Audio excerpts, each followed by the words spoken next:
There was a young girl who was in need of a job and was able to find work as a babysitter for a couple who lived in a large, isolated old house. They were going to see a movie that night and left the teenage babysitter in charge of their 3 young children. The babysitter put the children to bed when it got late and then went downstairs to watch some television. She was just getting comfortable when she heard the phone ring. When she answered it, all she heard was heavy breathing, followed by a man's voice asking, "Have you checked the children?" Freaked out, she hung up the phone, trying to convince herself that it was just someone playing a practical joke on her. She went back to watching television, but about 15 minutes later, the phone rang again.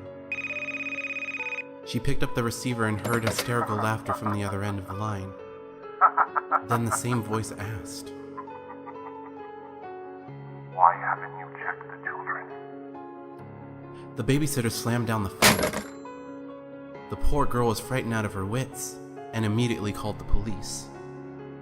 The operator at the police station told the babysitter that if the man called again, she should try to keep him talking. That would give the police time to trace the call. A few minutes later, the phone rang a 3rd time, and when the babysitter answered it, she heard the heavy breathing again. The voice on the line said, "You should really check on the children." The babysitter listened to him laughing hysterically for a long time. She hung up the phone again, and almost immediately, it rang again. This time it was the operator from the police station who yelled, "Get out of the house right now. The calls are coming from the upstairs phone." The babysitter dropped the phone in shock, and suddenly she heard heavy footsteps walking down the stairs. Without pausing for a second, she ran out of the house as fast as her legs would carry her. Just as she closed the front door behind her, a man's hand slammed against the glass.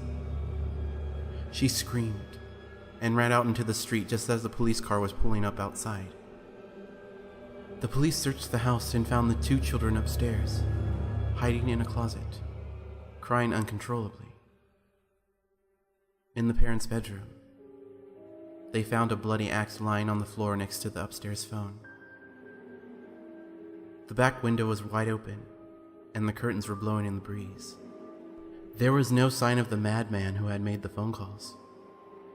He had escaped into the night when the police arrived and managed to interrupt his horrible plan to kill the 2 children and the poor babysitter.